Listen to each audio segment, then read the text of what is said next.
Alright, hello again guys and welcome back to the channel. After 600 hours plus on Elden Ring, I decided to start playing some other video games, and I wanted to try the new asymmetric multiplayer game Evil Dead because I love playing the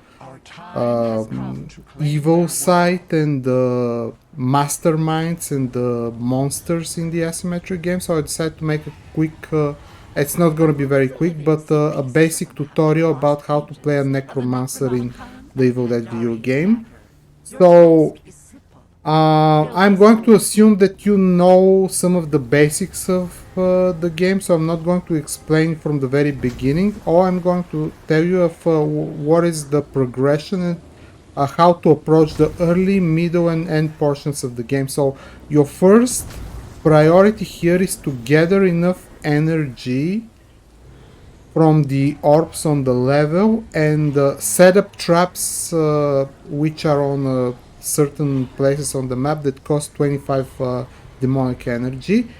And when you place traps, okay, you level up your threat level. Your threat level is basically your level up of and your level of the demon. And when you level up, you get to use one skill point to one of your skills. And the different things that you do in terms of doing things on the map give you a different type of amount of demonic energy. So here, for example, I was able to hit them with the demonic dash, which increases their fear level, and I leveled up a little bit. If you set up traps and when you also do damage with possessed creatures, here I set up the flutist with the Necromancer, and I'm doing some basic attacks here with the basic units. Here the idea is not to kill somebody or do damage, because you probably won't be able to do that against even like basically competent players, especially if they move kind of like in a four-man squad formation like they're right now. But the idea here is to not do super lots of damage and down somebody. Here the idea is to just drain their resources, drain their amulets, and most importantly, when you hit them with the basic units, you can level up your threat level. And what you need to do, guys, your first priority with doing all of this stuff is to go to Portal Basic level 2 with the Necromancer. When you're on Portal Basic level 2, that means that you can summon with the basic units portal ability, even as it's either a trap, doesn't matter if it's a trap or a direct summon. You can summon two skeletons at the same time. Two skeletons is very important, okay? Two skeletons is a lot, and if you have a flutist and with two skeletons you can just use one of them and hide or circle back, or even not attack that much, but try to sneak up a hit here and there in order to just again level up your threat level. So the basic idea, like I said, is to get first is to get to level 2 basic summon units. Then your next priority is to level up the possession. Initially, it doesn't really matter if you go into possession or demonic energy, but your priority is firstly the basic units, but after a certain point you also have to unlock the elite units at least on level 1, because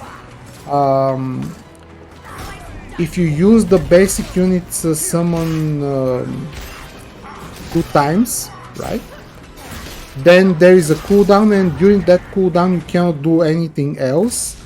And if you have enough energy and you don't have the elite units unlocked, you cannot summon anything else and do additional harassment. So that's a kind of like a waste of opportunity. Here they clumped up again, so I'm gonna again use this opportunity here to just do some damage. Here I was able to find out that the Kelly is a very big damage dealer, guys. In the Survivor side I play Kelly a lot, and she's a very big damage dealer, and if you are like in this one-on-one situation against her, and if you see that she doesn't like do a hell lot of damage with you with shots, with projectile weapons, that means that she probably won't be able to one-shot some of your late game basic and elite units, so that's important information to have. As far as possession goes, guys, it's pointless in my opinion unless it's certain very specific peculiar situations. It's pointless to try and possess a car. It takes a lot of energy, especially in the early game. So you don't really need to do that. The only viable and strategic way that you can use to possess a car is when they are on the final objective and there is a battle right here. I don't know why I didn't hit them with a demonic dash, but at the final part of the objective when they have to go and fight the Dark Ones, there is a battle royale mechanic in which a bubble starts to slowly close the map, and when they try to go to the objective with a car on that point of the game, you can possess the car and drive the car out of the bubble of the available space. So basically you can just steal a card from them. In our cases, if you use it in an early game, you're going to lose a lot of energy. You're going to move the car like 5 or 10 meters, and they're just going to re-enter the car, and you're going to lose energy for nothing. So generally don't try and possess cars too much. So the other meta portion of the game that you need to have as an objective is to harass them to the point at which you can level up to level 10, guys. Again, in the beginning, level up only as much the basic units as possible, only level up the elite unit once, and just save your points for the elite units in the later portion of the game. Just try to do damage and try to level up your threat level in order to get to level 10. So the desirable scenario for you is to get to level 10 before they physically get to the objectives of the Kandarian Dagger or the lost pages of the book, right? This is after they get the 3 parts of the map, which is basically this part of the game. So here I'm on level 8, so I'm below the level that ideally I have to be.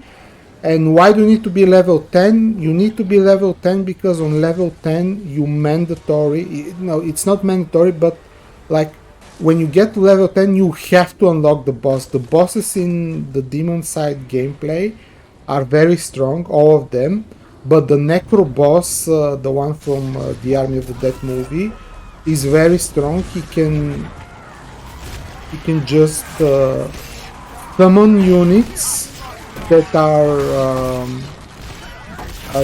and then he can use the reanimate like in the ultimate ability of the Death Knight in Warcraft 3, if you know this. So the boss has an aura that allows him to reanimate the skeletons and revive them on the battlefield, and when he does that, like the survivors can really get overwhelmed. If you are below level 10 and you see that the objective of the Kandarian Dagger or the Lost Pages is over or around the halfway through, you get to the level 10 a little bit later, like I did just now, it's probably better to save the boss because he has a lot of cooldown afterwards if he gets killed or if they complete the objective. And now, as you can see, it's over 2 minutes of cooldown before I can use the boss again, which means that if they clear the objective, the demon, meaning you, is exercised away from the point, and they can get to the second point before your cooldown of the boss is recovered.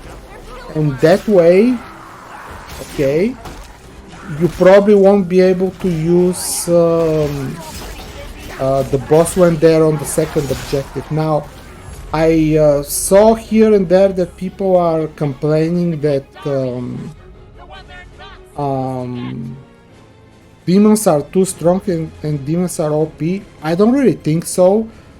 In the beginning portion of the game,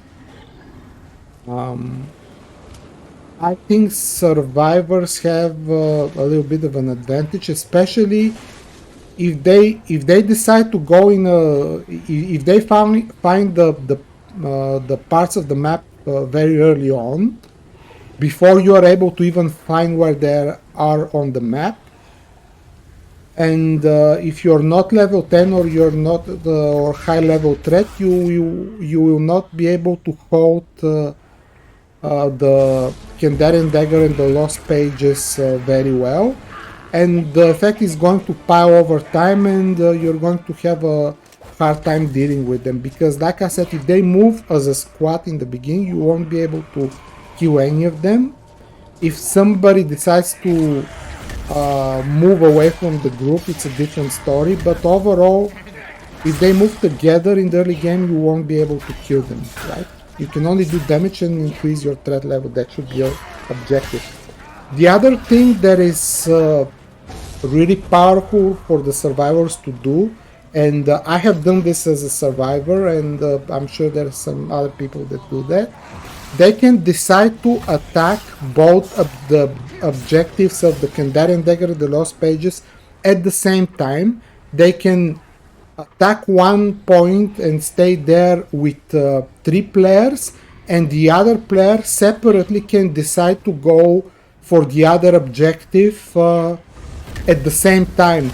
And the demon, unlike a game like Resident Evil Resistance, for example, which the mastermind can move between cameras and defend different points and at roughly the same time, the demon cannot really do that. The demon has to physically fly. Yes, he's fast and he traverses spaces very quickly, but he cannot really defend 2 points at the same time. So if the survivors are fast enough and they're able to hold the point of a dagger or the Lost Pages with 3 people, the other survivor can activate the other point alone, and the demon will not be able to defend both points. If he decides to go for the point where there is only a single player, the survivors are going to easily get the other point, because they're going to be only like very basic units without additional summoning, without the boss and stuff like that. So, and because they're more numerous, they will be able to clean the point faster.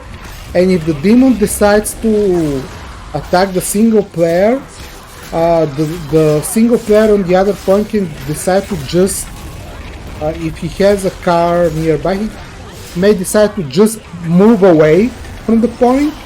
And if he sees that the demon has decided to go the other direction, he can re-enter the point from up close and start the objective again. So he can basically like poke and see in which direction the demon is going and act accordingly. So this is a big advantage for the survivors, in my opinion. So the real battle becomes whether or not you'll be able to level fast enough. So Maybe here I should mention why I personally like playing the Necromancer compared to the other demons. I like the Necromancer because of the fluties and because of the spam of Skeletals. It's difficult to say when it's the best time to use the fluties in order to make your Skeletals tankier and do more damage.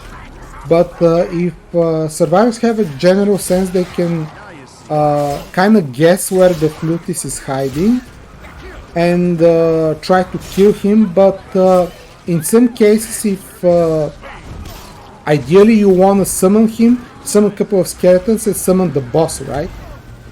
Therefore, you have the maximum effect of your whole undead army.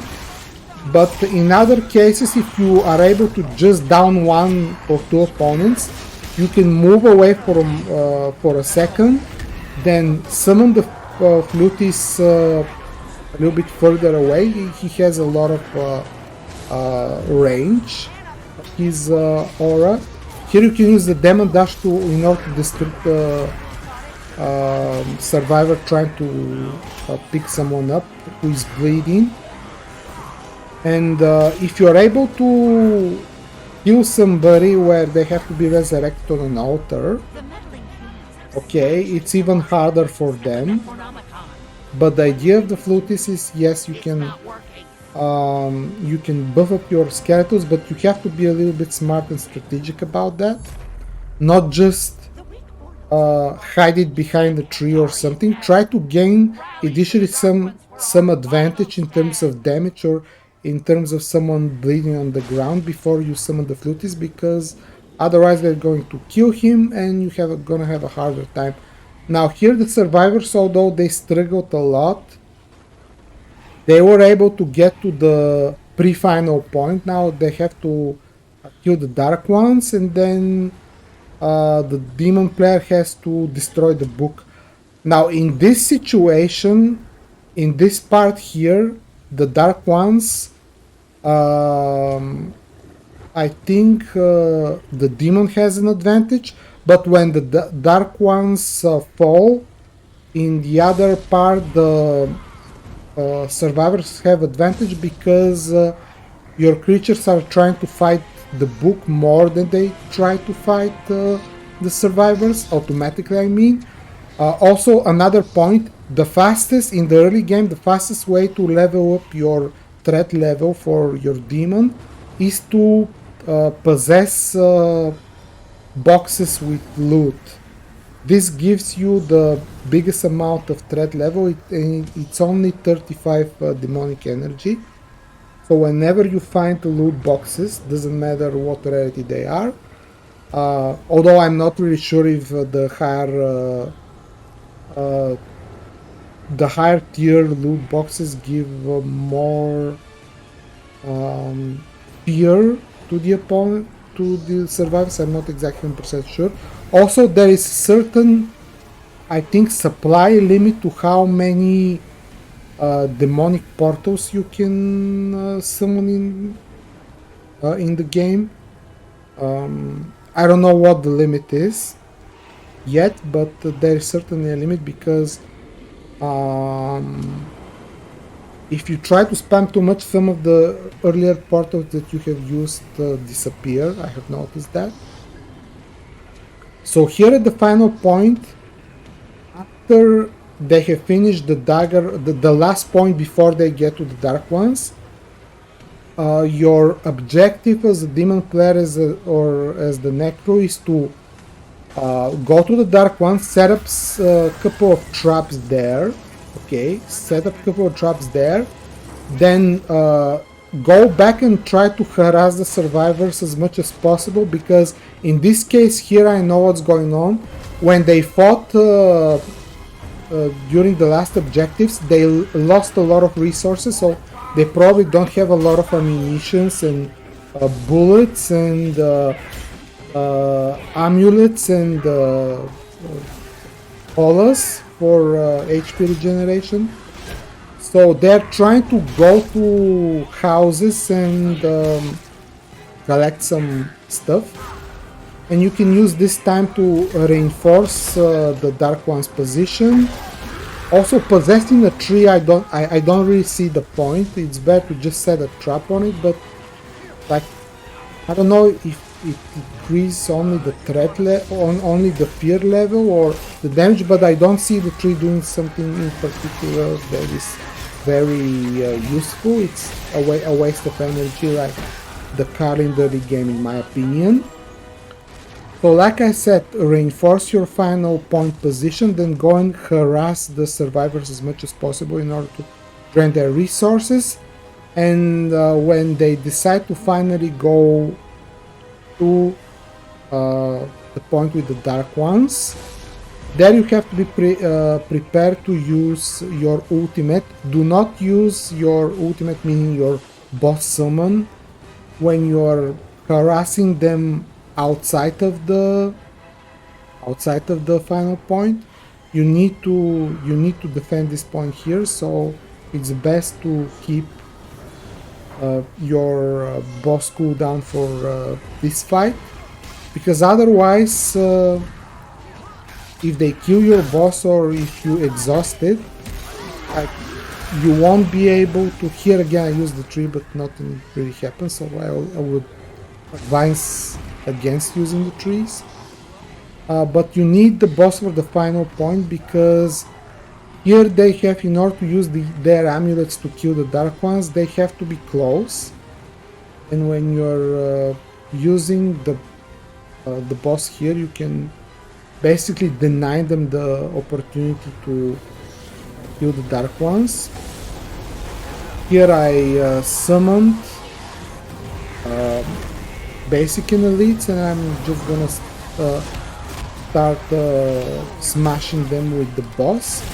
So first thing that you're going to do after you summon the Necro boss is you summon 2 skeletons. You have to level up this ability. You cannot do it as a basic. Your basic ability is only 1 skeleton. You have to level up your rank before you can summon 2 skeletons. So after you summon a boss, you summon skeletons with square button, then you use the triangle button to increase your aura. The best thing about the boss is that he can recover killed skeletons. Like, it's almost better for you to just move around and keep him alive in order for him to regenerate the skeletons instead of fighting. There is level ups and upgrades and basically a build that you can do to make the boss tankier, but I'm not a believer of that. I believe that with the Necromancer, the best strategy and the best build is to level up the basic skeletons, the infernal energy, and the energy regeneration cost, and the time of the timing of the portals. I'm going to show you this after the game has ended. I'm going to show you my build, but the basic skeletons are better than the elite ones in my opinion. The elite ones, yes, they can be made to be tankier, but they are also a bigger target. Okay, and their attacks are not as good. The trident throw is very slow. The rush attack is also very slow. Here I was able to, like you see, I was able to summon the boss twice. Summon 2 skeletons, as you can see, and then summon the aura in order to revive them.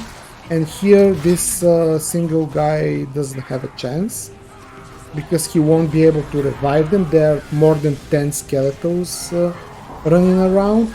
I don't have the flutist, yes, but it doesn't really matter, because the only even if he kills the Dark Ones, the skeletons are just going to destroy the book afterwards. So yeah, it's going to be very hard for him. Use the grab attack in order to not so much recover health with the boss, but give time for your skeletons to revive. Okay. Also, when I was talking about level up, I probably should have mentioned never level up the demonic vision. You don't really need that. Once you see where the survivors are on the map, okay, and when you're close to them, you can never really lose them out of your sight. Even if they drive up in a car, you can just follow them, gather demonic orbs for energy, and attack them when there is a chance for that. Okay, so here is my build here. As you can see, I'm rank level 45. The most important part is to level up to level 3 the internal revenue. This is to collect more energy from the orbs on the map. Basic units are on level 3 in terms of health. Basic units are also on level 3 in terms of damage. This is the Portal Authority for the basics. This is all of the upgrades for the basic units is at max. This is the dash attack, the spear dash attack for the basic units. You also have to level up, it's on the bottom. This is the attack for the basic units. This is skeletal support. It's for the area of resurrection of the skeletals when you have the boss. The additional skeletal summon for the boss only takes 1 point, so you can use that also. The increase of Lutis aura range is not really needed in my opinion. Like I said, it's better to use the Flutis in a specific time rather than just place him behind a wall or something. Yeah, you don't need to level up health of the boss too much. Just increase everything related to the basic units and to your energy gathering and portals for the basic units and their cooldown. Everything else is like optional. You don't need to level up the demonic dash and so on and so forth. So guys, I hope you like this video. If you have anything that you want to ask in relation to the specific build, I can answer that in the comment section below. My next video is going to be on Kelly Maxwell on the survivor side. Thanks for watching guys, and I will see you in the next video. Bye!